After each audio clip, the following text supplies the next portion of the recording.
अपना उधर कैमरा घुमा करके बेइज्जती करना शुरू करेंगे लाइव, ठीक है। तो हेलो एल्केन और हेलो एरिन ये चैप्टर है, सर बता के ना कि ये 4-16 के बराबर है।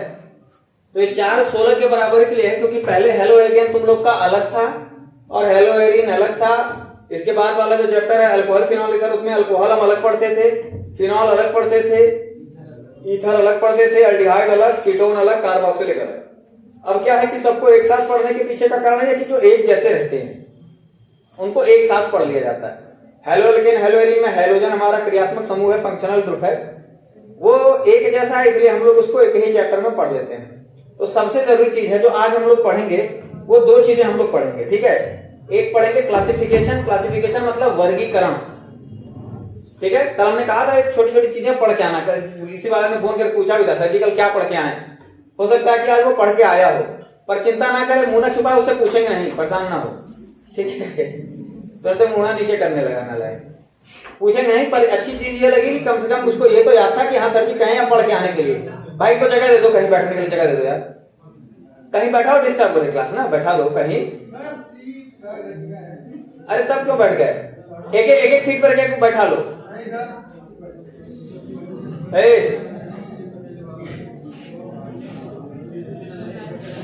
अब तीनों ना बैठो एक ही पर, तीनों मत बैठो।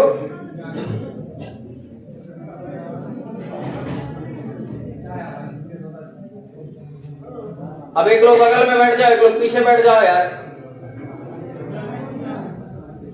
अब देख लो हम लोग क्लासिफिकेशन पढ़ते हैं, ठीक है।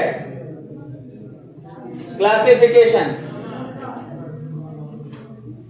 क्लासिफिकेशन हिंदी में क्या करेंगे इसका, वर्गीकरण। वर्गीकरण का मतलब भाई बांटते कैसे हैं, कैसे इसको क्लासिफाई किया जाए, ठीक। तो क्लासिफिकेशन का आधार क्या है पहले तो ये देखा जाए। चलो बैठ जाओ। क्लासिफिकेशन का आधार क्या है, किसी भी चीज को बांटते हैं तो सबसे पहले हमें यह पता होना चाहिए किस आधार पर बांट रहे हैं। जैसे अगर हम कहें कि इस क्लास को बांटिए, इस क्लास में बच्चों को बांटिए, तो भाई पूछेंगे किस आधार पर बांटे। जेंडर के बेसिस पर बांटेंगे तो बॉयज और गर्ल्स अलग अलग हो गए, ठीक है। मार्क्स के बेसिस पर बांटेंगे तो भाई फेल विद्यार्थी अलग, पास विद्यार्थी अलग। अब उसमें बॉयज गर्ल्स दोनों आ जाएंगे कि नहीं, अलग अलग आधार पर, लंबे बाल वाले अलग, छोटे बाल वाले अलग, बिना बाल वाले अलग, ठीक है। अलग अलग क्लासिफिकेशन हो जाएगा। जिन लोग भाई स्वेटर पहन के आए हैं वो अलग, बिना स्वेटर वाले एकदम जो है मर्द ब्रांड आदमी, ठंडी नहीं लग रही कदा, वो लोग अलग। बात समझ आ रही ना। तो क्लासिफिकेशन का आधार बदल दे रहे हैं तो क्लासिफिकेशन पूरा चेंज जा रहा है कि नहीं। तो वैसे ही जो पहला वर्गीकरण करते हैं, ठीक है, पहला वर्गीकरण करते हैं वो on the basis of hybrid state of alpha carbon, मतलब अल्फा कार्बन के संकरण के आधार पर, अल्फा कार्बन के संकरण के आधार पर। हमने कल बताया था संकरण के बारे में, 3 प्रकार के संकरण सिर्फ ऑर्गेनिक में हम लोग पढ़ेंगे, sp, sp2 और sp3।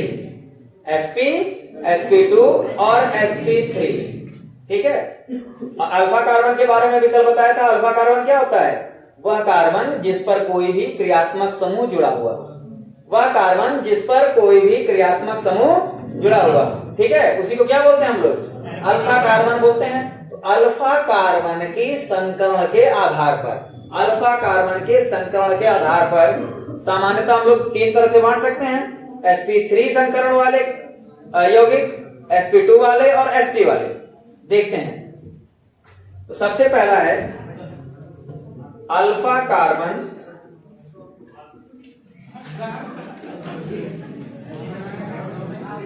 संकरण के आधार पर। क्या ये डिस्टर्बेंस चल रही है यार, तुम बताइए, तुम्हारी जगह थी, थोड़ा सा इधर सर को, उसको बैठने के लिए जगह दो, बैठ जाओ, तुम बैठ जाओ, तुम्हारी जगह बाबू। अरे उसको तुम उधर सरक जाओ यार, अरे सर को दो, थोड़ा सर को स्टूल ले लो, सरक जाओ यार, स्टूल दे दो यार, यहाँ पर स्टूल है, स्टूल लो। सोल्यूशन निकालोगे कि बैठ करके यहाँ पर गर्मी डालोगे यार, स्टूल दे दो।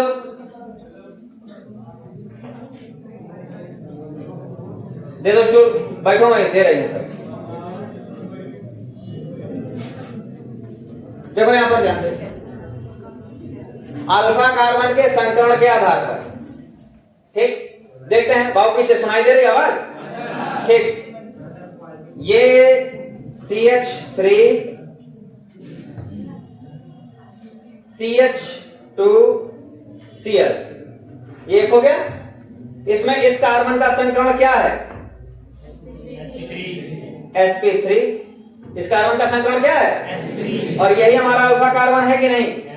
यही हमारा अल्फा कार्बन है। तो अल्फा कार्बन का संकरण के आधार पर sp3 वाला है, ठीक है। पहला क्या है इसमें? पहले के अंदर A कर देते हैं, sp3 अल्फा कार्बन, ठीक है। पहले जिनका sp3 अल्फा कार्बन हो उनको देख लेते हैं। एक ही उदाहरण हो गया। एक और उदाहरण देखते हैं गधा, एक और उदाहरण, CH3 CH CH3 Cl ये अल्फा कार्बन है। अरे भैया दूसरा कार्बन ही तो अल्फा कार्बन है। सेकंड कार्बन को अल्फा कार्बन कहेंगे हम लोग। जहां क्रियात्मक समूह जुड़ा हो उसी को हम लोग क्या बोलेंगे? अल्फा कार्बन कहेंगे। जिसका भाई यहां ध्यान से सुनो, सुनाई देगा, समझ में भी आएगा, ठीक है। सेकंड कार्बन यही हमारा अल्फा कार्बन है। अल्फा कार्बन का यहां पर संकरण क्या हो जा रहा है? sp3। अरे भैया sp3 में हम sp2 थोड़ा पढ़ा देंगे।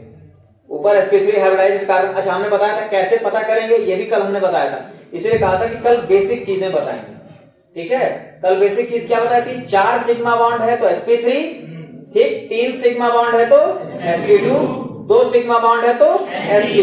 यहां पर चारों के चारों सिंगल बॉन्ड है। एक और तरीका हमने बताया था, 99% केस में वो काम करता है। सिंगल बॉन्ड दिख रहा है sp3, एक भी डबल बॉन्ड कहीं दिख गया sp2, ट्रिपल बॉन्ड दिख गया तो sp। समझ में आ रही बात कि नहीं? यहाँ कहीं डबल और ट्रिपल तो दिख नहीं रहा है, मतलब sp3 ही होगा। सिंगल बॉन्ड अगर दिख रहा है तो वो sp3।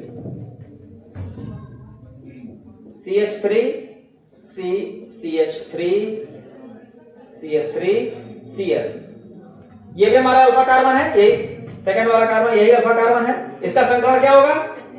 sp3 ही होगा। यानी कि sp3 हाइब्रिडाइज्ड या sp3 संकरित कार्बन वाले हेलो एल्केन को भी हम 3 पार्ट में डिवाइड कर सकते हैं। लेकिन हमने उसको और ज्यादा 3 पार्ट में डिवाइड करने का लिखा नहीं, खाली उदाहरण से समझा दिया, क्योंकि बहुत ज्यादा अंदर जाने की जरूरत नहीं है। अच्छा, इसको क्या बोलेंगे? इसको बोलेंगे 1 डिग्री, यानी कि प्राथमिक, इंग्लिश में बोलते हैं प्राइमरी। बात समझ आ रही कि नहीं? अल्फा कार्बन से अगर एक कार्बन जुड़ा है, ध्यान से सुनना मेरी बात, ठीक है। अगर सुनोगे तो चीजें याद रहेंगी, ठीक। अल्फा कार्बन से सिर्फ एक कार्बन जुड़ा है, ये क्या है? ये प्राइमरी हेलो एल्केन है, यानी कि प्राथमिक हेलो एल्केन। 1 डिग्री बोलते हैं। कोई समस्या किसी को? अल्फा कार्बन से कितने कार्बन जुड़े हैं? 2 कार्बन जुड़े हैं, यानी कि ये सेकेंडरी, ये सेकेंडरी 2 डिग्री, ठीक है, यानी कि द्वितीयक। समझ में आ रही बात? ठीक है। sp3 को भी 3 पार्ट में डिवाइड किया गया है, ठीक। sp3 हाइब्रिडाइज्ड कार्बन ये भी है। ये क्या है? टर्शियरी, यानी कि तृतीयक, यानी कि 3 डिग्री, ठीक है। तो sp3 हाइब्रिडाइज्ड अल्फा कार्बन वाले हेलो एल्केन को भी हम लोग 3 पार्ट में डिवाइड कर सकते हैं, प्राथमिक, द्वितीयक और तृतीयक, प्राइमरी, सेकेंडरी और टर्शियरी, 1 डिग्री, 2 डिग्री और 3 डिग्री। समझ में आ रही बात कि नहीं? अभी sp3 वाला खत्म नहीं हुआ है। अभी sp3 हाइब्रिडाइज्ड अल्फा कार्बन का विभाजन खत्म नहीं हुआ है। हम लोग अभी और पढ़ेंगे, ठीक है। ये अगर कहीं नोट कर रहे हो, नोट करने के लिए बाद में हम समय दे देंगे, ये मिटेगा नहीं, ठीक है। और पेज ऐड करते जा रहे हैं। अभी sp3 हाइब्रिडाइज्ड कार्बन ही चल रहा है। इसमें क्या है कि एक और चीज हम लोग देखते हैं। मान लो एक होता है इसमें एलिलिक हैलाइड। ये सब तुम लोग के एनसीईआरटी बुक में दिया हुआ है। Allylic halides, allylic halides. अब कहोगे सर जी ये तो अलग सा नाम लग रहा है, पहली बार सुना है। सुना है पहली बार? तो बेटा पहली बार तो 12th में पढ़ रहे हो, 12th में पहली बार ऑर्गेनिक भी तो पढ़ रहे हो, ठीक है। और किताब तो पहली बार भी नहीं खोले हो, किताब तो अभी तक खुलवे नहीं की है, ठीक। तो उसको जब पहली बार खोलोगे तो पहले और दूसरे पन्ने पर ही तुम्हें ये मिल जाएगा, एलिलिक हैलाइड। ये भी sp3 हाइब्रिडाइज्ड के अंदर ही पढ़ रहे हैं, ध्यान से देखना। CH3 CH double bond CH CH2Cl। अब मेरी बात ध्यान से सुनो, अल्फा कार्बन कहां है ये हम नंबरिंग कर देते हैं, बता देना 1 2 3 4। कौन सा कार्बन अल्फा कार्बन है? फर्स्ट कार्बन अल्फा कार्बन है। हमने बताया था कैसे पहचानोगे, क्योंकि पहले कार्बन से फंक्शनल ग्रुप यानी कि क्रियात्मक समूह जुड़ा हुआ है। ये हमारा अल्फा कार्बन, पीछे बात नहीं है, बात नहीं। ये क्लोरीन है, अल्फा कार्बन ये है, ठीक, ध्यान से सुनो, अल्फा कार्बन ये है। अल्फा कार्बन का संकरण क्या है? sp3 ही है, कोई बात नहीं, बहुत अच्छे। बीटा कार्बन यानी कि बगल वाला जो कार्बन है उसका संकरण क्या है? sp2। अब समझ गए होगे, एलिलिक हैलाइड का मतलब ये होता है कि alpha carbon is sp3 hybridized, but next जो कार्बन है वो क्या होगा? sp2 हाइब्रिडाइज्ड हो, उसको क्या कहा जाएगा? एलिलिक हैलाइड कहा जाता है। कोई समस्या किसी को? कोई समस्या नहीं है। एलिलिक हैलाइड का मतलब अल्फा कार्बन तो हमारा sp3 हाइब्रिडाइज्ड होगा, ठीक, लेकिन उसके बाद वाला जो कार्बन है वो क्या हो जाएगा? sp2 हाइब्रिडाइज्ड, मतलब उसमें डबल बॉन्ड होगा। अल्फा कार्बन तो सिंगल बॉन्ड बना रहा है, लेकिन उसके बगल वाला कार्बन डबल बॉन्ड बनाएगा। ठीक है, बात समझ में आ रही है ना? ठीक। अब एलिलिक हैलाइड के साथ ही साथ हम लोग एक और पढ़ते हैं डाई हैलाइड्स के बारे में, ठीक है। सेकंड है sp3 में ही अभी हम लोग चल रहे हैं, sp3 के अंदर ही चल रहे हैं। विसिनल डाई हैलाइड, ये सब तुम लोग की किताब में दिया हुआ है। Vicinal die halide, vicinal die halide, ठीक। अब जैसे देख लो CH2Cl, एक चीज पूछेंगे, देखते हैं कौन बता पाता है। इसका नाम तो नहीं पूछेंगे, क्योंकि नाम उम्मीद है कि कोई शायद ना बता पाए। कोई बता सकता है इसका नाम? है बड़ा आसान, आयुकेसी नहीं, कोई तो होगा। ऐसे करना नहीं है, बताना है उसका नाम। अच्छा हाँ, बढ़ जाए नहीं तो हाँ सही बता रहे। कौन बता रहे इधर? अरे सही बताया, बताओ। बहुत अच्छे, 1,2 डाइक्लोरोइथेन, 1,2 डाइक्लोरोइथेन, इसका नाम यही है, ठीक है। और कोई नाम अगर दिमाग में आ रहा होगा आपके तो गलत होगा, ठीक है। बात समझ आ रही है ना? 1,2 डाइक्लोरोइथेन इसका नाम है, ठीक। तो अगर दो हैलोजन हो, समझ में आ रही बात? अगर दो हैलोजन हो और दोनों हैलोजन दो एडजेसेंट कार्बन, मतलब अगल बगल के कार्बन पर जुड़े हो, तो उसे क्या कहते हैं? Vicinal die halide. इस कार्बन में कितने सिग्मा बॉन्ड बनाए? 4। इसका संकरण क्या है? sp3 के अंदर ही अभी हम लोग पढ़ रहे हैं। इसका संकरण क्या है? sp3। कोई समस्या? विसिनल डाई हैलाइड समझ में आ गया? दो हैलोजन दोनों एडजेसेंट कार्बन पर जुड़े हुए हो, ठीक है। अब इसके एग्जांपल बहुत सारे हो सकते हैं। ये भी CH3 CHCl CH2Cl, ऐसा जरूरी नहीं कि दो ही कार्बन होंगे, बात समझ आ रही कि नहीं? लेकिन दोनों के दोनों हैलोजन एडजेसेंट कार्बन पर, मतलब अगल बगल के कार्बन पर जुड़े रहने चाहिए, उसको क्या बोलते हैं? Vicinal die halide. कई बार किताबों में आपका इस तरह से दिया रहेगा, VIC डॉट ऐसे कर देता है, विस डाई हैलाइड, तो ये आपको समझना होगा बस। विसिनल डाई हैलाइड का मतलब, अच्छा जो तृतीयक होता है आपके एनसीईआरटी में ही, अगर इंग्लिश मीडियम वाले एनसीईआरटी देखोगे तो टर्ट ऐसे करके लिख दिया, मतलब टर्शियरी मतलब तृतीयक, शॉर्ट फॉर्म में लिख देता है और अंदर समझाता नहीं है। जैसे 10th की एनसीईआरटी पढ़े होगे तुम लोग मैथ की, तो उसमें एक कंसेप्ट कोई लिख देता था और उसको समझाए बिना अगवा लिख देता था क्यों। अरे किताब हम क्यों कहीं ना आंसर लेने के लिए पढ़ रहे हैं, तो एनसीईआरटी में ऐसे लिख दिया जाएगा और अंदर उसके बारे में समझाया हो सकता है कि ना गया। बात समझ आ रही है ना? तो फिलहाल हमने बता दिया, तो अभी एलिलिक हो गया और विसिनल डाई हैलाइड हो गया। अब एक और बचा है बस, फिर sp3 हमारा खत्म होगा, फिर हमारा sp3 क्या होगा? खत्म होगा। एक नहीं, दो और बचे, ठीक है, ध्यान से देखो। अब एलिलिक के बाद एक आता है हमारा नेक्स्ट जेमिनल। जेमिनल डाइहैलाइड। जेमिनल डाइहैलाइड का मतलब क्या होता है? बहुत आसान सी चीज है। डाइहैलाइड का मतलब तो समझ गया कि कितने हैलोजन होंगे? डाइहैलाइड का मतलब कितना हैलोजन? जोर से बोलो। हाई नहीं हो क्या? बहुत अच्छे। जेमिनल डाइहैलाइड का मतलब हो गया कि हैलोजन तो दो होंगे, ठीक है, लेकिन वो दोनों के दोनों हैलोजन साइड साइड नहीं, एक ही कार्बन से जुड़े होंगे। साइड साइड क्या? ठीक है, पीछे वाले में साइड। दोनों के दोनों हैलोजन एक ही कार्बन से जुड़े हो, ठीक। अगर दोनों के दोनों हैलोजन एक ही कार्बन से जुड़े होते हैं तो उन्हें क्या कहा जाता है? जेमिनल डाइहैलाइड। कोई दिक्कत किसी को? जेमिनल डाइहैलाइड। कोई समस्या नहीं ना है? ठीक। देखो यही अल्कोहल में भी हम लोग पढ़ेंगे। विसिनल अल्कोहल मतलब दो OH अगल बगल के कार्बन पर जुड़े हों। एलिलिक अल्कोहल एक OH sp3 से जुड़ा हो, उसके बगल वाला sp2 हो, ठीक। तो अब इतना समझ गए कि ये सारी चीज हम अल्कोहल फिनॉल में नहीं बताएंगे, इसलिए मैं कहा था कि ये वाला चैप्टर थोड़ा सा समय लेकर के पढ़ाएंगे। एक हफ्ता तो इसी चैप्टर में लग जाना है। बात समझा रहे ना? अगर तुम लोग तैयार हो, मैंने सर के सामने कहा था कि अगर तैयार हो तो 15 जनवरी तक हम 4 चैप्टर खत्म कर सकते हैं, ठीक है, बशर्ते तुम लोग तैयार रहो, ठीक। नहीं तैयार रहोगे तो सर तो बताए हैं मीटर चालू है, 1 तारीख को दंड से खाते में गिरना है, हटना पड़ेगा इसको। समय देखो कितने बजे बोले हैं, ये कितना टाइम हो रहा है, कितने बजे वीडियो बना है? 16 मिनट। 16 मिनट बाद काट देंगे, चलो ठीक है, ठीक। 17 मिनट। ठीक है, कोई बात नहीं, हम समझ जाएंगे 16 से 18 के बीच में, ठीक है। अब शांति से सुनो। जेमिनल डाइहैलाइड समझ में आ गया? दो हैलोजन दोनों के दोनों एक ही कार्बन से जुड़े हैं, ठीक। अब इसके बाद एक और चीज, अच्छा बेंजीन को जानते हो कि नहीं तुम लोग? बेंजीन से परिचय है ना? कल भी बताए थे बेंजीन के बारे में थोड़ा बहुत।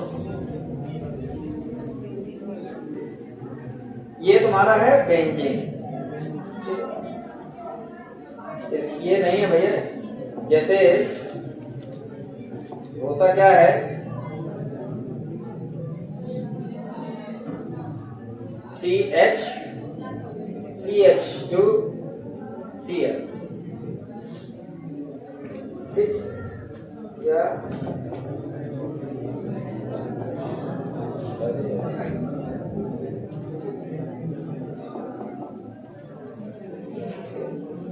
अब ध्यान से सुनो, यहां पर फंक्शनल ग्रुप किससे जुड़ा हुआ है? ये है हमारा अल्फा कार्बन। अल्फा कार्बन साफ दिख रहा है, sp3 हाइब्रिडाइज्ड है, 4 सिंगल बॉन्ड बनाया है। लेकिन अल्फा कार्बन के जस्ट बगल में बेंजीन रिंग है कि नहीं है? अल्फा कार्बन के जस्ट बगल में बेंजीन रिंग है ना, इसको बोलते हैं बेंजिलिक हैलाइड। क्या बोलेंगे?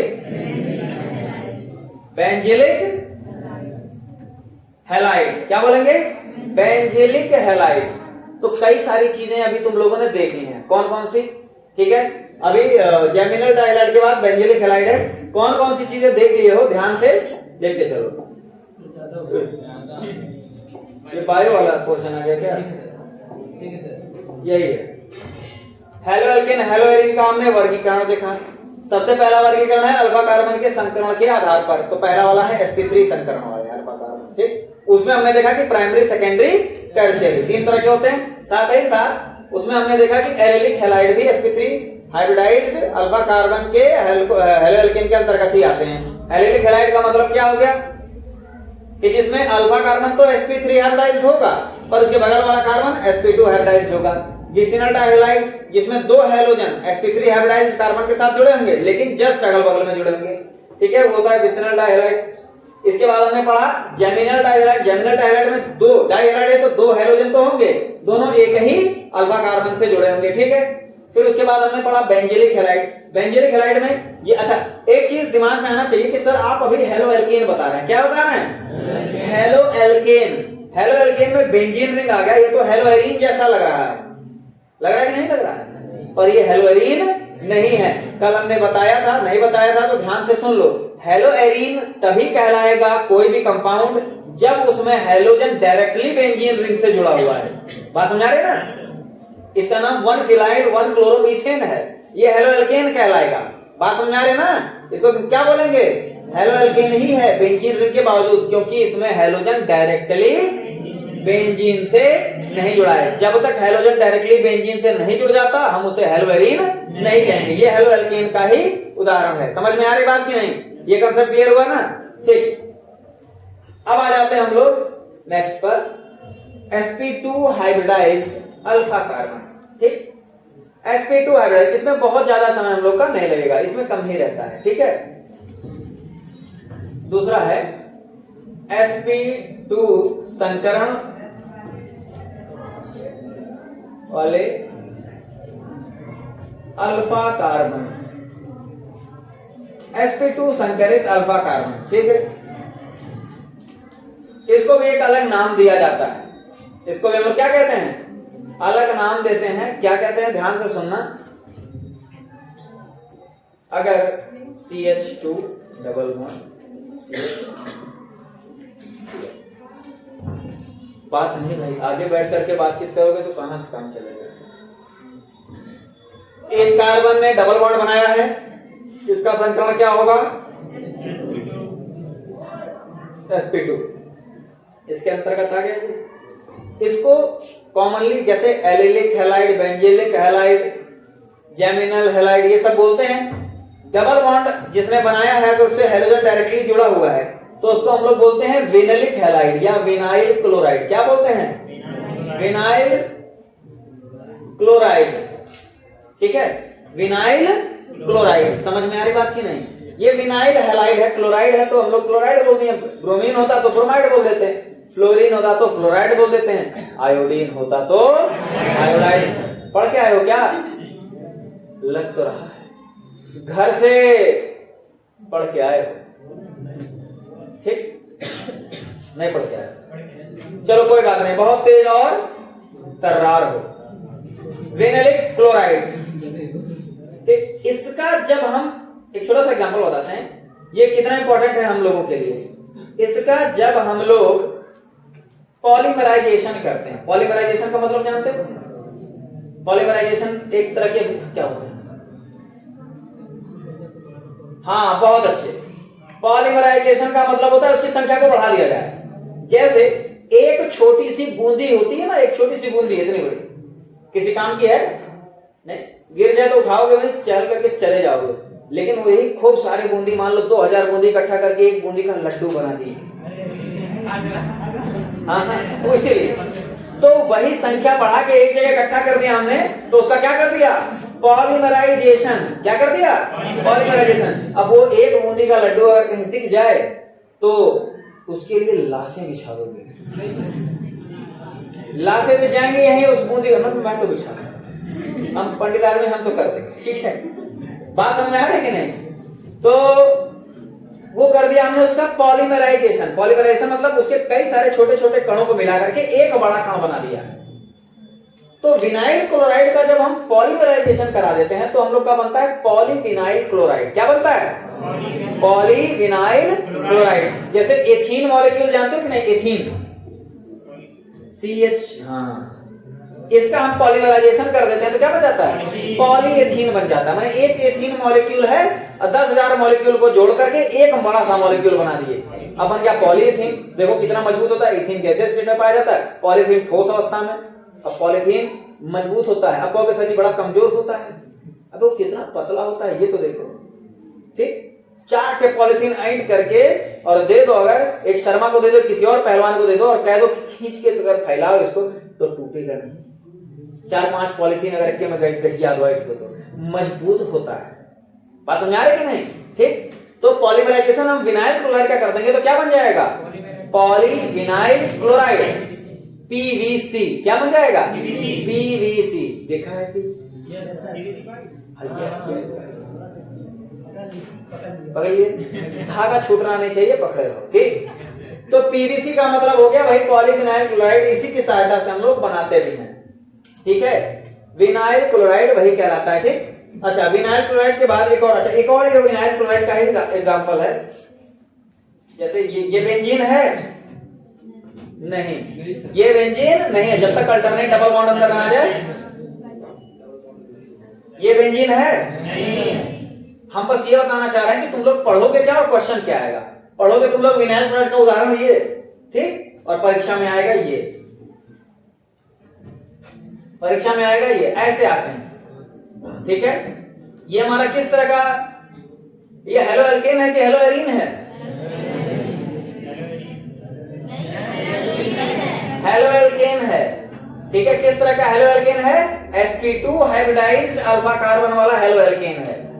इसी को बोलते हैं विनाइल क्लोराइड। ये भी विनाइल क्लोराइड ही है, ठीक है, क्योंकि ये हमारा क्या है, sp2 हाइब्रिडाइज्ड अल्फा कार्बन है। इस तरह के प्रश्न परीक्षा में आएंगे।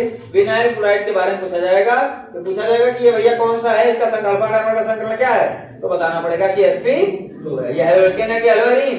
हेलो एल्केन ही है, ठीक। हेलो एरीन भी इसी के अंतर्गत आ जाएंगे। sp2 हाइब्रिडाइज्ड अल्फा कार्बन, ध्यान से मेरी बात सुनो, sp2 हाइब्रिडाइज्ड अल्फा कार्बन वाले परमाणु यौगिकों के अंदर ही हेलो एरीन भी आ जाएगा, क्योंकि इसमें भी अल्फा कार्बन हमारा क्या होता है, sp2 हाइब्रिडाइज्ड होता है। कोई समस्या किसी को? ठीक है, कोई समस्या नहीं है। अब हम लोग देख लेते हैं sp हाइब्रिडाइज्ड अल्फा कार्बन अगर होता है तो उसको नहीं बताने का मेरा मन कर रहा है। मेरा मन कर रहा है कि मैं ना बताऊं उसको। और क्यों ना बताऊं? तो होता ही नहीं, क्योंकि वो संभव ही नहीं है। पहले तो जेमिनल डाइहैलाइड ही संभव नहीं है, लेकिन बन जाता है, लेकिन बड़ा अस्थायी होता है। लेकिन sp हाइब्रिडाइज्ड अल्फा कार्बन के साथ मेरी बात ध्यान से सुनना। कल हमने विद्युत ऋणात्मकता के बारे में एक दो शब्द कहे थे कल, वही आज यहां पर फिर से मैं रिवाइज करूंगा कि मान लो, क्या करो, मान लिया भैया, ये हमारा है sp हाइब्रिडाइज्ड, ये कार्बन है हमारा sp हाइब्रिडाइज्ड। कोई समस्या? जब ये sp हाइब्रिडाइज्ड है तो इसके अंदर S का परसेंटेज कितना है? 50, 50% है। S का मैक्सिमम है कि नहीं है? मैक्सिमम है। और S का कैरेक्टर ज्यादा होना कल हमने बताया था, विद्युत ऋणात्मकता का ज्यादा होना माना जाता है। यानी कि यह कार्बन हमारा विद्युत ऋणात्मक हो गया कि नहीं हो गया? क्लोरीन विद्युत ऋणात्मक होता है कि धनात्मक?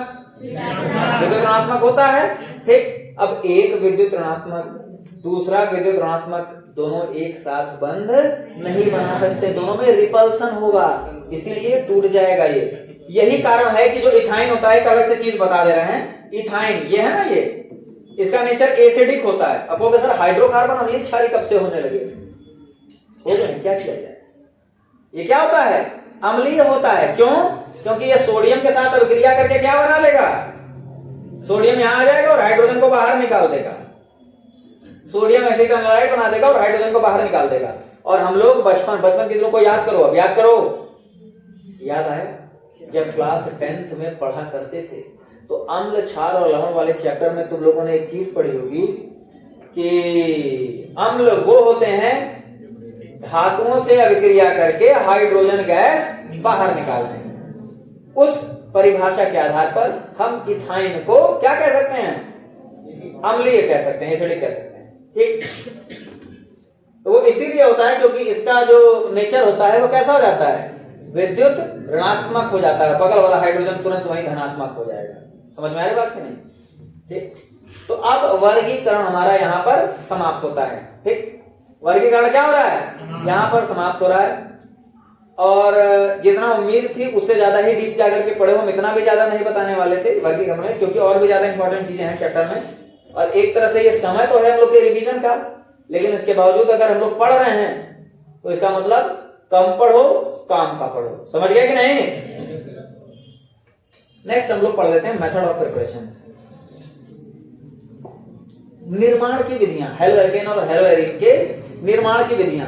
इसमें हम लोग अभिक्रियाएं देखेंगे, ठीक है, इसमें हम लोग अभिक्रियाएं देखेंगे। और एक विनम्र तुम लोगों से अनुरोध है, रिक्वेस्ट है कि प्लीज घर से थोड़ा सा पढ़ करके आओ, क्योंकि अगर घर से पढ़ करके नहीं आओगे तो जैसे वो बहनी है बोल रही है ज्ञान का बढ़ावा समझ में नहीं आता, वही हाल होगा तुम्हारा, ठीक है।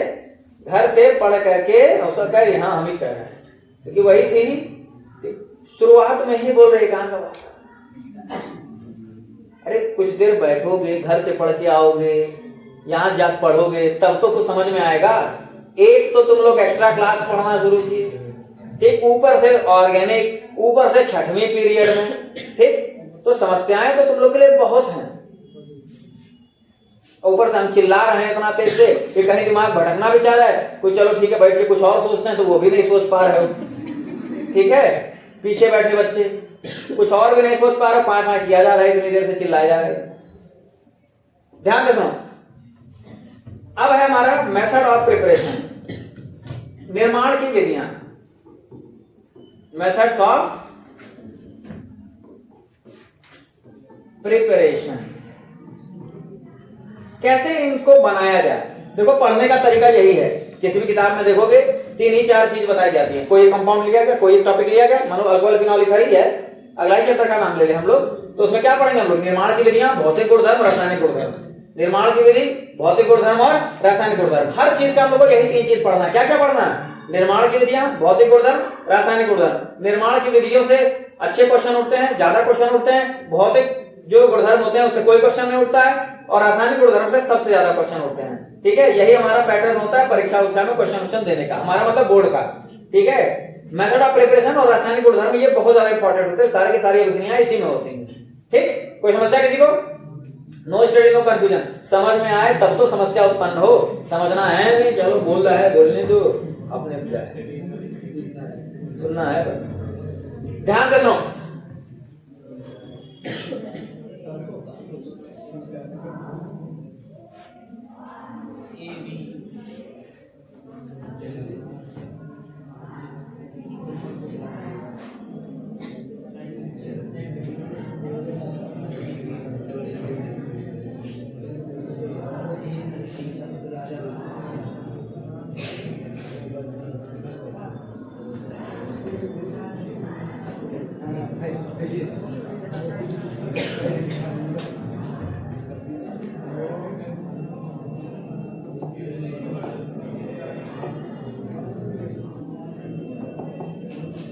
ये हमारा निर्माण की विधियां हैं, ठीक।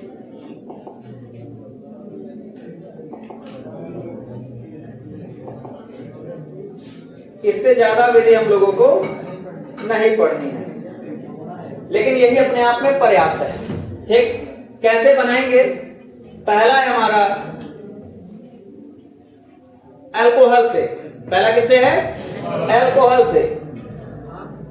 जैसे ही अल्कोहल का नाम लिया गया खुश हो गए, पहला है अल्कोहल से बनाएंगे, ठीक। बनाएंगे, देखा जाएगा अल्कोहल से बनाएंगे, दिमाग में थोड़ा उठा अल्कोहल कैसे बनाएंगे, पहले ये बताइए, उसको बनाने का तरीका बताइए, बाद में अल्कोहल से जो बनाना होगा वो तो बन ही जाएगा।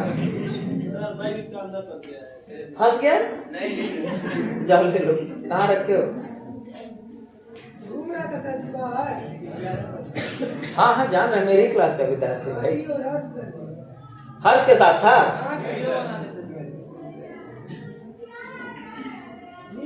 हर्ष का भी बैग है, काहे वो नहीं आया, सुबह ही डोज दिए उसको, बल बल ऐसा बढ़ाया था, आज मतलब आज कटवा था लिया होगा, सुबह बड़ी थी स्कूल में कटवा लेगा, अभी बढ़ा, बंद कर दो बेटा, बंद करो। जैसे बाल बढ़ाए हुए हैं बच्चे, जो बच्चे बढ़ाए हैं 15 तक पढ़ाते हैं, वो 15 दिसंबर तक बुकिंग रहती है, नाचना भी तो रहता है। 15 दिसंबर से फिर वो बाल कटवाते हैं। तो जो बच्चे बाल बढ़ाए हुए हैं, ठीक है, या तो उसको सजा के संवार के ऐसा रखो कि पता ना चले कि बाल बढ़ा है, या तो उसको छोटा कर दो, या फिर तुम्हारी मजबूरी हम समझ सकते हैं कि क्या दिक्कत है। क्योंकि 15 दिसंबर के बाद से तो फिर बाल का कोई बहुत इस्तेमाल रहेगा नहीं, ठीक। बहुत होगा 16 तक कहीं बुकिंग होगी, चली जाएगी, हाँ भाई रिसेप्शन कहीं चले गए नाच कर, 15 तक तो बुकिंग बहुत तगड़ी है। कोई है ऐसा जिसके बाल बढ़े हैं, ठीक है, सुनो नापो नहीं, अब ये है हमारा सेंट-मीयर रिएक्शन, पढ़े हो, चलो अच्छी बात है। देखो जो बच्चे पढ़े रहेंगे उनको पढ़ाना थोड़ा सा मेरे लिए आसान रहता है। क्यों? क्योंकि वो कम से कम सुने तो रहते हैं कि हाँ ये चीज है, ये चीज होती है। मेरे मुंह से सुनोगे तो कहोगे फालतू का पका पका पका कर रहा है। ठीक है कि नहीं बहनी? अगर मेरे मुंह से पहली बार एलिली फेलाइट सुनोगे तो कहोगे एलिली फेलाइट नाम ही अजीब सी चीज लग रही है। लेकिन अगर किताब में देख के आओगे तो कहोगे हाँ यार ये आदमी कुछ काम की चीज बता रहा है?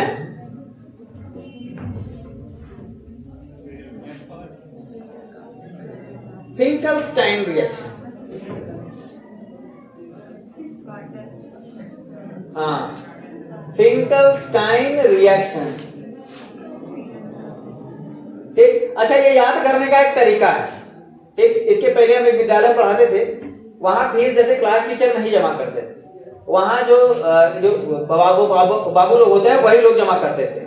और वहां पर भी इत्तेफाक से बाबू कौन थे पता है? उनका भी नाम संदीप ही था। वहां पर जो बाबू थे उनका भी नाम इत्तेफाक से संदीप ही था।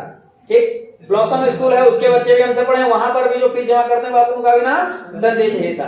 तो उन्हीं के नाम पर ये ट्रिक बनी है कि आज संदीप सर फिर से फीस लेने आएंगे।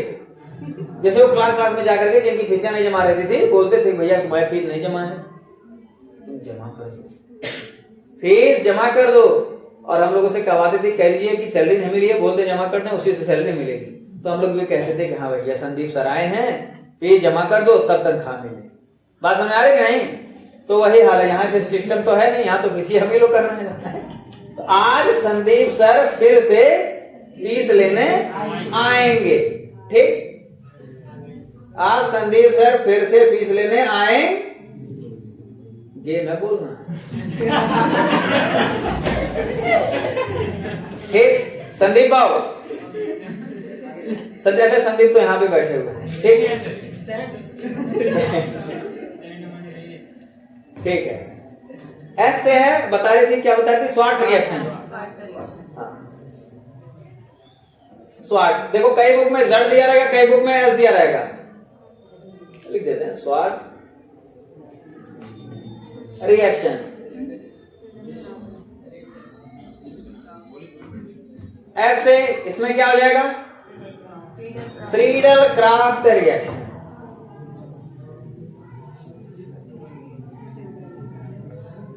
ना, फ्रीडल क्राफ्ट नहीं होगा इसमें। फ्रीडल क्राफ्ट से कहां बनता है ना? हेलो एल्केन हेलो एरीन में फ्रीडल क्राफ्ट अल्किलेशन होता है और एसिलेशन होता है, दो ही चीज होती है। तो अल्किल ग्रुप जुड़ेगा या एसिटिल ग्रुप जुड़ता है, हमें क्या जोड़ना है? हैलोजन। ये है फ्री रेडिकल सब्स्टिट्यूशन।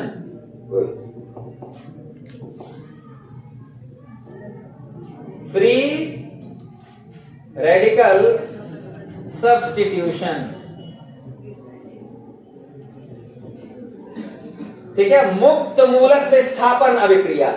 मुक्त मूलक विस्थापन अभिक्रिया। ठीक, अब फिर ए से ये क्या है? फ्रॉम अल्कीन, अल्कीन की सहायता से। ठीक है, गैटरमैन रिएक्शन, नाम सुना है ना? चलो अच्छी बात है। देखो ये भुनुर भुनुर मच्छरों की तरह भिनभिनाओ नहीं, और स्टूल स्टूल कहीं से अरेंज कर लिया करो। 4 की सीट पर 5 बैठे हुए हो,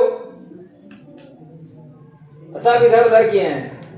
अब वो सत्यम का मुड़िया खाली दिख रहा है और कुछ दिख ही नहीं रहा, बाकी शरीर है ना। अब ऐसा आज बैठे हो कि मेज के नीचे नहीं दिख रहा है सही में। एक और बचा है, फिर हम हट जा रहे हैं। ठीक है, ई से क्या हो जाएगा? Etard reaction. इसमें कहां से पढ़ लिया मेरे भाई? ठीक है, हमने कहा था जो हम पढ़ाने वाले उसको पढ़ के आओ, जो हम 15 दिन बाद पढ़ाएंगे उसको पढ़ के भी ना आओ। ठीक है, इलेक्ट्रोफिलिक सब्स्टिट्यूशन रिएक्शन क्या है? इलेक्ट्रोफिलिक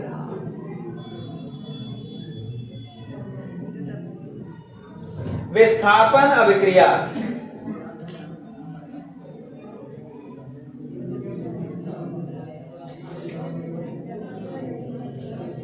अब एक एक करके हम सारी अभिक्रियाएं पढ़ना शुरू करते हैं। ठीक है, इतना ही है मेथड ऑफ प्रिपरेशन, और कुछ नहीं है। अब कहोगे सर इतना ही रिएक्शन है, ये तो हम याद कर लेंगे। देखते हैं, हो सकता है कि अल्कोहल से 4 तरीके निकल के आ जाएं। और कैसे प्रश्न उठेंगे, अब चूंकि एनसीईआरटी आप लोग के बीच में आ गई है, तो एनसीईआरटी का मतलब हो गया कि कुछ क्वेश्चन अब आपका क्वेश्चन पेपर जो है वो सीबीएसई पैटर्न पर भी बन सकता है, क्योंकि एनसीईआरटी में क्या है कि कंसेप्ट बेस्ड क्वेश्चन रहते हैं। निर्माण की विधि बताइए, यह कभी नहीं आएगा कि फलाने निर्माण की विधि बताइए, संदीप बाबू कैसे बनाए जाते हैं ये विधि बताइए, ये सब नहीं आएगा। नेम रिएक्शन एज सच पूछे जा सकते हैं कि व्हाट इज सैंडमियर रिएक्शन या गैटरमैन रिएक्शन, ये क्या होता है, लेकिन ऐसा नहीं पूछा जाएगा कि इसके निर्माण की विधि बताइए, इसके निर्माण की, उसमें से कैसे क्वेश्चन आएंगे वो सारी चीज हम लोग डिस्कस करते हैं। नेक्स्ट देखा जाए, पहला वाला क्या था, अल्कोहल। तो अल्कोहल से हम लोग शुरू करते हैं, ठीक, अल्कोहल से ही शुरू किया जाए, अच्छी चीजों से शुरुआत की जाती है हमेशा। तो पहला है अल्कोहल की सहायता से बनाते हैं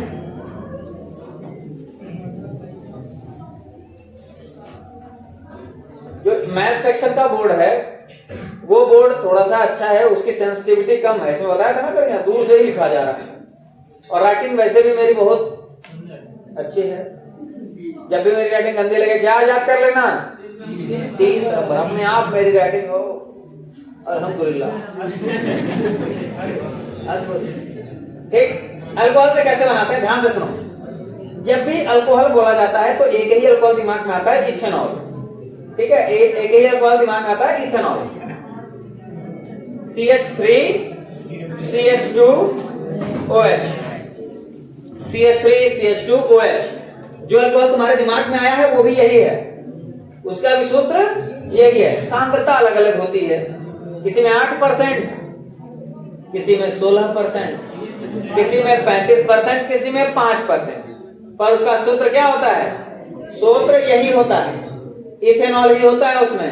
ठीक, अब ध्यान से सुनो, CH3 CH2 OH, इसकी अभिक्रिया हम करा देते हैं किसके साथ, HCl के साथ करा दिया जाता है। ध्यान से मेरी बात सुनना, जब HCl के साथ अभिक्रिया कराएंगे तो ये OH और ये H निकल लिया, पानी बन गए। ठीक है, और अपने को क्या करना है, अपने को तो बस निकल गए। ये Cl क्या हुआ, ये CH2 के पास गया, ठीक, और क्या बन गया, CH3 Cl।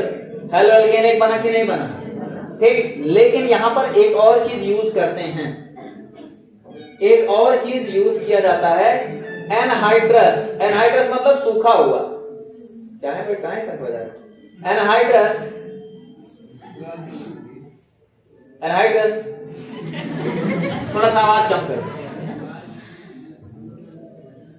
सुनाई दे रहा है पीछे ना, ठीक है। एनहाइड्रस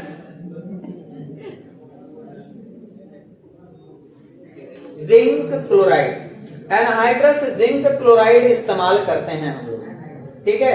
एनहाइड्रस जिंक क्लोराइड इस्तेमाल किया जाता है। क्यों इस्तेमाल किया जाता है, कोई बता सकता है? यहां पर एनहाइड्रस जिंक क्लोराइड इस्तेमाल किया, सूखा हुआ जिंक क्लोराइड इस्तेमाल किया। ये क्या करता है, ये जो पानी निकला है ना, इसको एब्जॉर्ब करता है, मॉइस्चर को एब्जॉर्ब करने का काम करता है, ठीक है। इसका इस्तेमाल क्या होता है, मॉइस्चर को एब्जॉर्ब करना। इस प्रक्रिया का एक नाम भी है, क्योंकि किताबों में नहीं दिया है इसलिए हम बताते नहीं है, लेकिन चलो एक एहसान कर देते हैं। इस प्रक्रिया का नाम है ग्रूव्स प्रोसेस। क्या नाम है, ग्रूव्स प्रोसेस, ठीक है। इस प्रक्रिया को क्या कहते हैं, ग्रूव्स प्रोसेस। ठीक, ग्रूव्स प्रोसेस में करते क्या है, एक अल्कोहल लेते हैं, HCl लेते हैं, और HCl के साथ साथ एनहाइड्रस जिंक क्लोराइड लेते हैं। एनहाइड्रस जिंक क्लोराइड क्या करता है, ये मॉइस्चर को एब्जॉर्ब करने का काम करता है। किस चीज का काम करता है, मॉइस्चर को एब्जॉर्ब करने का काम करता है, ठीक। मॉइस्चर कहां से निकलता है, यही अल्कोहल और HCl की अभिक्रिया द्वारा मॉइस्चर निकलता है, ठीक है। कोई समस्या, ठीक। अभी अल्कोहल से हम लोग और तरीके हैं, बहुत सारे तरीके हैं अल्कोहल की सहायता से बनाने के। CH3 CH2। ये समय कुछ जल्दी घंटे लग रहे हैं, 3 बज रहा है, फिर भी जल्दी लग गया। टाइम लूप में फंस गए हम लोग, समय जल्दी बीत रहा है। कोई बात नहीं, बीतने दो समय को, बर्बाद तो नहीं हो रहा है। अभी 3:30 से जाओगे दीपशिखा के सामने, वहां बर्बाद करोगे समय। वो होता है समय बर्बाद करना। ये समय बीत गया जल्दी, पढ़ रहे थे, दिमाग लगा रहे थे, इसलिए ठीक है। समय तो वहां बर्बाद होता है, पर वहां और जल्दी समय बीत जाता होगा। देखो अभी कोई फायदा नहीं मेरे भाई, इधर देखो ठीक। CH3 CH2 OH,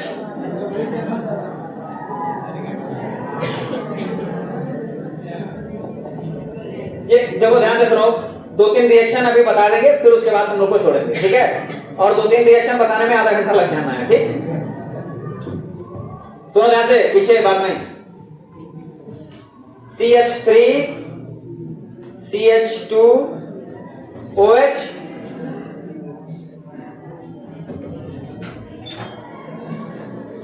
फास्फोरस के 2 हैलाइड लिए जाते हैं। क्या लिए जाते हैं? फास्फोरस के 2 हैलाइड। फास्फोरस के 2 ही हैलाइड होते हैं, एक होता है PCl5 PCl3, दोनों हैलाइड। अब इसमें देखो कोई कंसेप्ट नहीं है, इस रिएक्शन से पता नहीं क्या प्रेम है बोर्ड को कि इस रिएक्शन से कुछ कंसेप्ट नहीं है, इसको याद ही करना है, लेकिन फिर भी परीक्षा में पूछ दिया जाता है, ठीक है। अच्छा, PCl5 PCl3 ये तो याद रहेगा। बनाना क्या है? हेलो एल्केन बनाना है, तो पहले उसको बना दिया जाए, बाद में बाई प्रोडक्ट्स देख लेते हैं। दोनों में ये चीज कॉमन रहनी है, CH3 CH2, अरे बोलते रहो यार, Cl, CH3 CH2 Cl, ये तो दोनों में बनना ही बनना है। बाई प्रोडक्ट्स, इसमें 5 Cl है, तो याद रखना जिसमें 5 Cl हो, एक यौगिक बन जाता है PuCl3। क्या बन जाता है? PuCl3 प्लस HCl, कोई दिक्कत?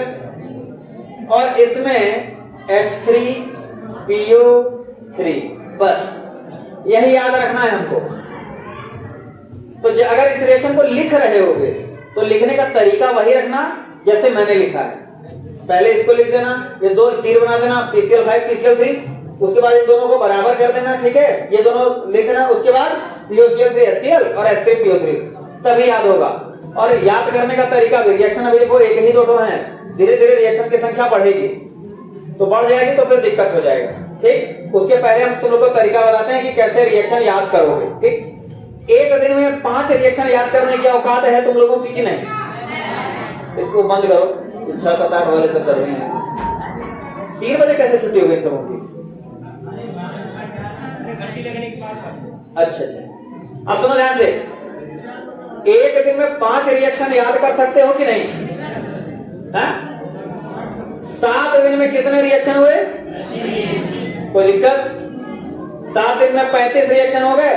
संडे को बैठो, वो 35 रिएक्शन रिवाइज कर जाओ, वो 35 रिएक्शन तैयार।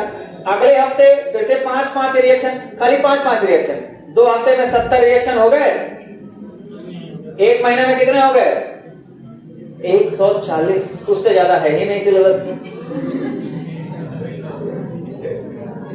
अच्छा, अब एज्यूम करो कि एक दिन बैठे और 140 रिएक्शन खोले, क्या हम आज पढ़ा, मसाला फेंक दोगे बाहर, एक रिएक्शन नहीं याद होगा, वो अपने आप नहीं याद होगा, लिख कर जाओगे। मोबिलोबिन, हाँ, क्लच प्लेट जल जाएगी, फिर याद नहीं होगा, एक भी नहीं याद होगा। लेकिन वही अगर 1 बजे तक रेगुलर अगर पढ़ते हो तो याद हो जाएंगी चीजें। लेयरिंग करते ना, लेयरिंग, जैसे पंडितों ने लोग को खाते हुए देखा करो, खाते हैं तो फिर उसके बाद पानी पीते हैं, फिर थोड़ा सा खाते हैं, फिर पानी पीते हैं, ठीक। अच्छा, देखे हैं ना, दूसरे का खाना देखती हो, अच्छा हमको देखिए, ठीक है। चलो एग्जाम्पल कैंसिल, बोलो पेंसिल, ये वाला एग्जाम्पल कैंसिल। आप सुनो ध्यान से, दीवार बनाते हुए देखे हो कि नहीं? तो पहले क्या लगता है? मिट्टी या सॉरी पहले लगता है ईंटा, फिर मसाला, फिर ईंटा, फिर मसाला। ऐसा नहीं है कि ईंटा ईंटा ईंटा ईंटा लगाते जाते हैं, मसाला बाद में लगाएंगे। लेयरिंग करते हैं ना रेगुलर बेसिस पर, पहले ईंटा फिर मसाला। तो ऐसे ही डेली कुछ ना कुछ याद करते रहो, कुछ ना कुछ हल्का फुल्का डेली याद करते रहो। इकट्ठे अगर सोचोगे कि बैठ करके खाली मसाला एक बार फेंट दिया जाएगा तो कुछ नहीं हो पाएगा, ढह जाएगी बिल्डिंग। 4 लेयर ईंटा 4 लेयर मसाला लगाओगे तो बिल्डिंग टिकेगी नहीं टिकेगी। रेगुलर स्टडी इसीलिए बहुत जरूरी होती है। अब कहोगे सर जी बतिया पहले बताए होते तो आज तक कुछ पढ़ लिए होते। अभी भी 2-3 महीने का टाइम है। कितना महीना? 1 महीना है। अब मसाला फेंको। ठीक, ध्यान से सुनो, ध्यान से सुनो। अब ये हमारा हो गया। अब इसके बाद जो अभिक्रिया पढ़ने जा रहे हैं ये बहुत ज्यादा इंपॉर्टेंट है। ठीक है, सुनो ध्यान से। पीछे अगली जो अभिक्रिया पढ़ने जा रहे हैं वो नेम रिएक्शन है और उसमें बहुत सारे प्रश्न हमारे उठते हैं, बहुत सारे प्रश्न भी उससे उठ जाते हैं। कौन सी अभिक्रिया? ध्यान से देख लो। इस अभिक्रिया को कहा जाता है डार्जन प्रोसेस। क्या कहते हैं?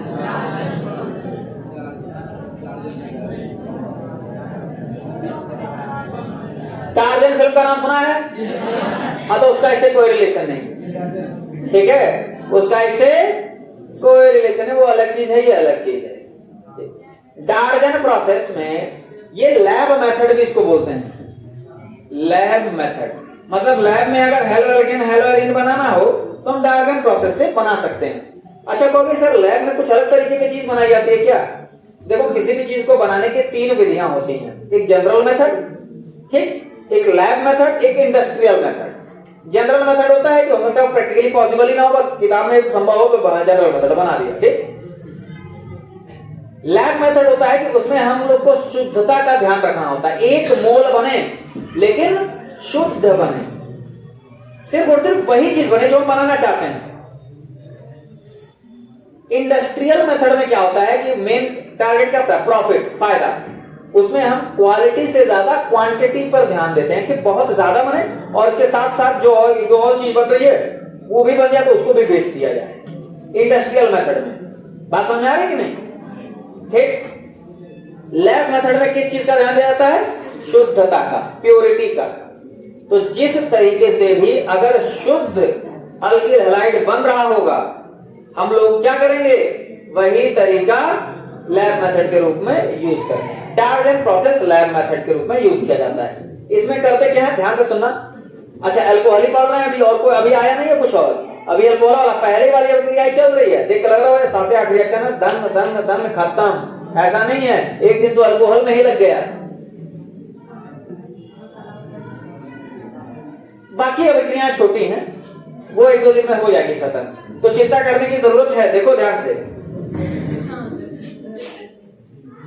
डार्जन प्रोसेस। अल्कोहल लेंगे CH3 CH2OH प्लस इसके साथ जो लिया जाता है, किसी को याद हो तो बता दे।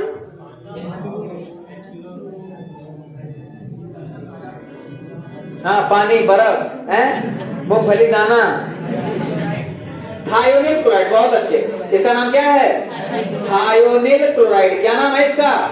Thionyl chloride. ये लिया जाता है। बनाना क्या सबको पता होगा, ठीक है? CH3 CH2Cl प्लस इसके साथ 2 चीजें बनती हैं, SO2 प्लस HCl।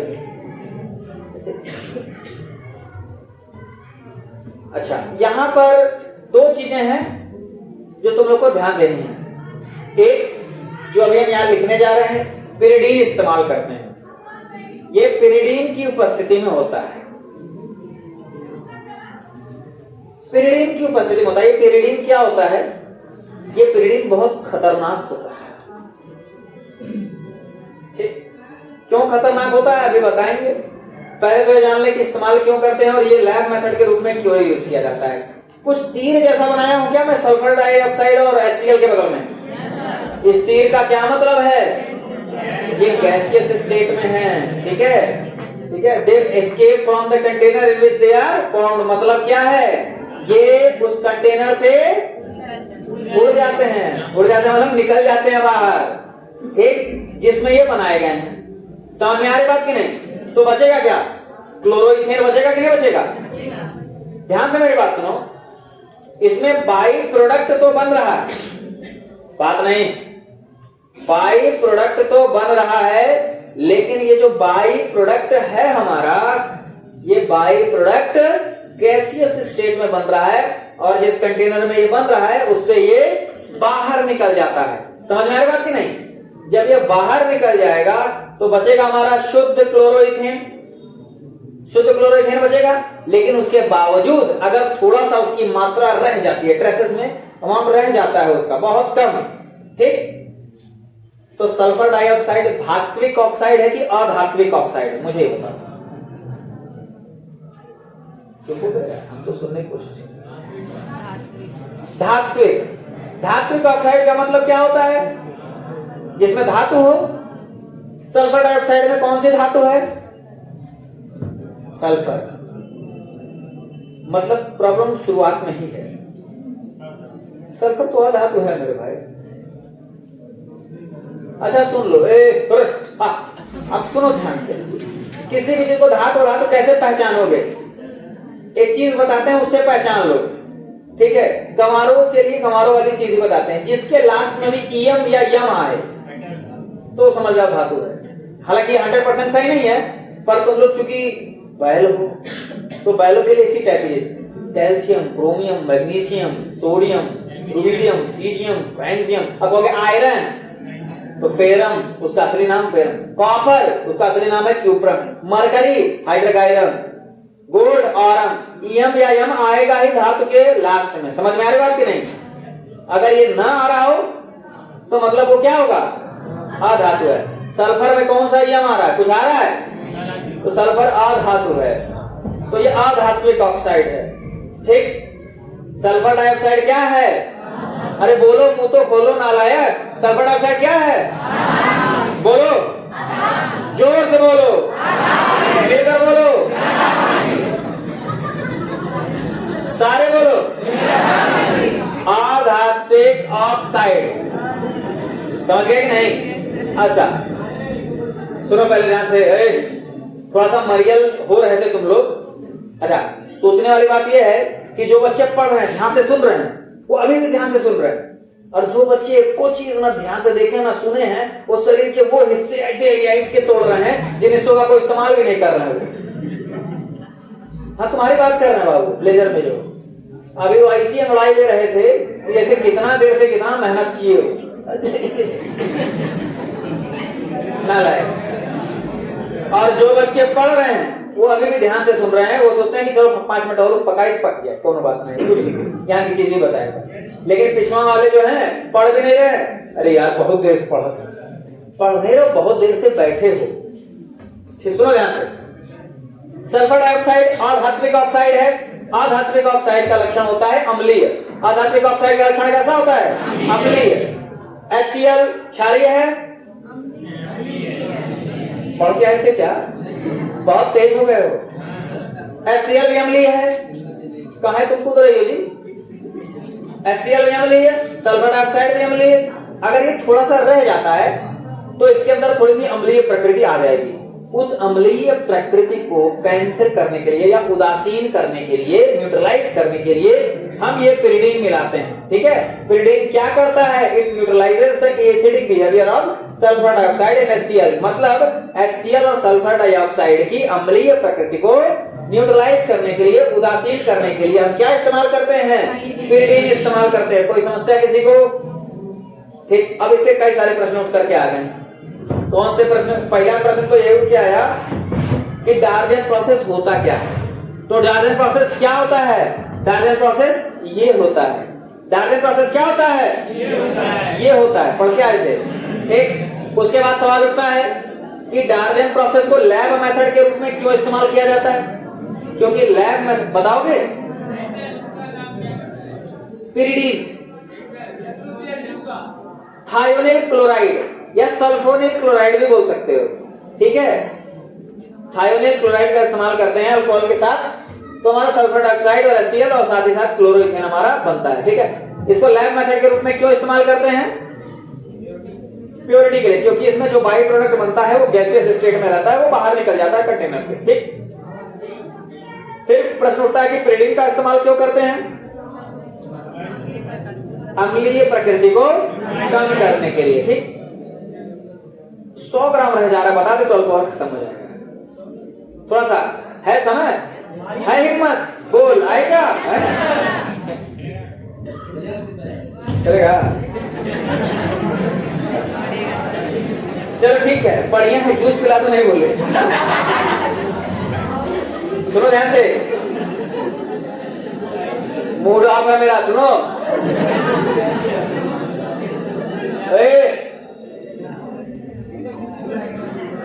नेक्स्ट एक चीज तुम लोग के दिमाग में आ रही होगी, आ रही है ना?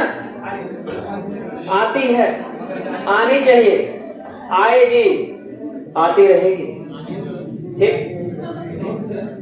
एक चीज दिमाग में, सुनो ध्यान से। दिमाग में ये आ रहा है कि तब से ही खाली क्लोरोइथेन बनाओ है, ब्रोमोइथेन, आइडोइथेन, फ्लोरोइथेन, भैया ये भी तो हैलोजन है, इनको कहीं किनारे छोड़ दिए हैं, और नहीं होगा इनके, खाली खाली क्लोरोइथेन बनाओ यार, ठीक। ब्रोमो और आयोडो क्यों नहीं बना पा रहे हैं? फ्लोरो तो चलो ठीक है, देख लिया जाएगा। सुनो पहले ध्यान से, तो ब्रोमो और आयोडो बनाना इतना आसान नहीं है। खैर इसी पर लिखना है तो क्या आसान क्या मुश्किल, लिख देते हैं, ठीक।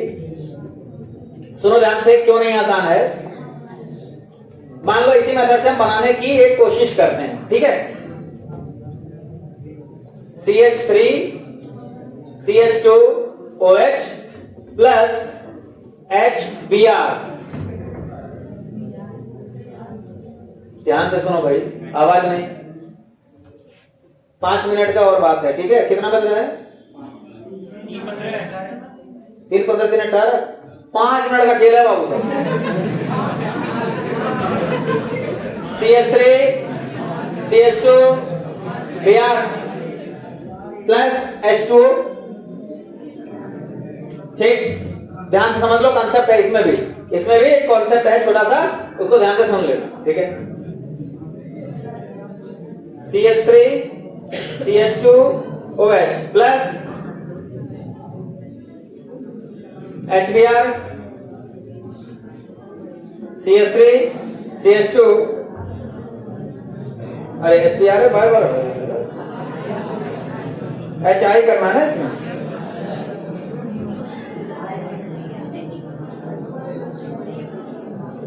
हाँ चलो भैया, ये बन तो गया, साफ दिख रहा है कि बहुत आराम से ये बन जा रहा है। जब इसी पे लिखना था तो आराम से बन जाना चाहिए इसको, ठीक। लेकिन बाबू ये जो HBr और HI है, इसको प्रिजर्व कर पाना बड़ा मुश्किल था। प्रिजर्व मतलब होता है इसको रख पाना बड़ा मुश्किल होता है। तो जब हमको इसको जरूरत होती है हम इसको तब बनाते हैं। लैब में गए हो कभी जिंदगी में? लैब में जाओगे तो HCl मिलेगा, कोई दिक्कत? HBr और HI मिलता है क्या? मिलता है क्या? मिलता है क्या? नहीं मिलता है। समझ गया कि नहीं? ना तो HBr मिलेगा नहीं HI। क्यों?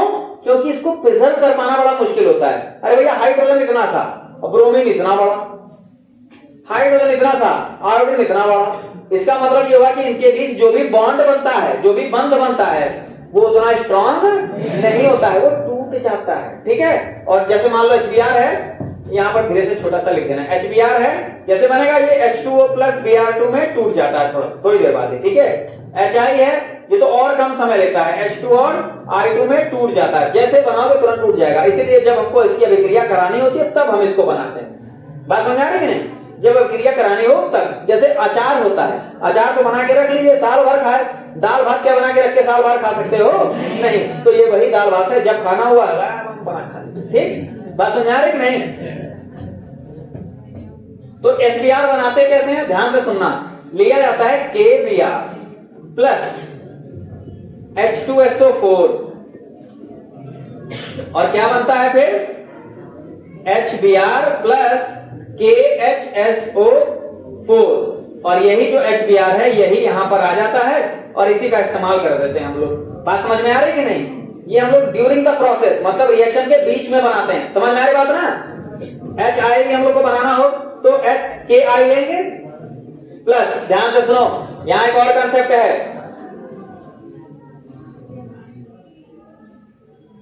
H3PO4 लिया जाता है।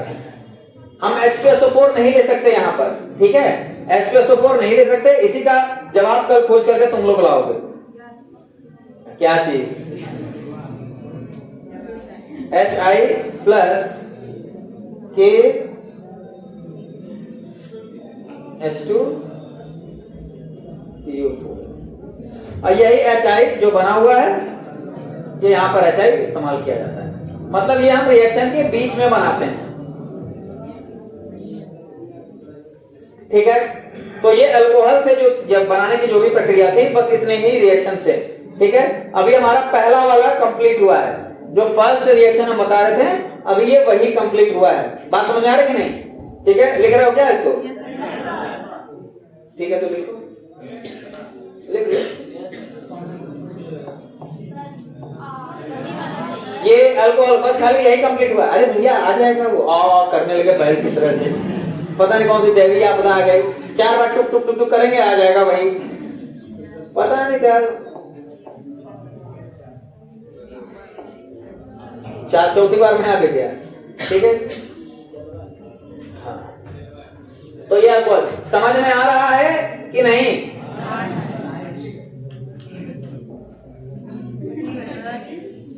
तुम्हारे कैमरा करके घर आएंगे अभी? नहीं नहीं, ठीक है। अब इसके आगे जो है अल्कोहल के बाद जितनी प्रक्रियाएं हैं, ठीक है, इसमें तुम लोग, हाँ हमको लग रहा है कि कहीं लीक होना शुरू हो गया, ठीक है? अब दिक्कत तो हो रही है, इतना देर नहीं पढ़ सकते, पढ़ सकते। एक चीज और याद रखो, सीरियसली सुन लो ध्यान से, अगर पढ़ाई, अरे भैया नहीं पढ़ाने वाली चीज नहीं, अरे परेशान ना हो, चिक चिक करने लगे। अगर पढ़ाई लिखाई की सहायता से सफलता पाना चाहते हो, ठीक है, तो सीटिंग कैपेबिलिटी अपनी या सीटिंग एबिलिटी बढ़ाओ। जैसे कि 1 घंटे में ही अगर तुम्हारी हालत खराब हो रही है तब तुम पढ़ाई लिखाई में कुछ नहीं कर सकते, क्योंकि आगे बेटा तुम लोग को खाली यही ना कि अभी तो बापू में कंपटीशन है, तुम्हारे जैसे लाखों पढ़े हुए हैं जो 8-8 घंटा बैठ करके पढ़ रहे हैं। अब तुम 1 घंटा बैठ करके पढ़ के फिर खेत में काम करके क्रिकेट खेल के दीप्ति का चक्कर काट के ये सब करके सोच रहे हो कि उन बच्चों को पछाड़ पाओगे, तो बैल हो। समझ में आ रही बात की नहीं? तो कुल मिला जुला करके बैल ही हो। आज के लिए इतना रहने दो, नेक्स्ट हम लोग कल पढ़ेंगे।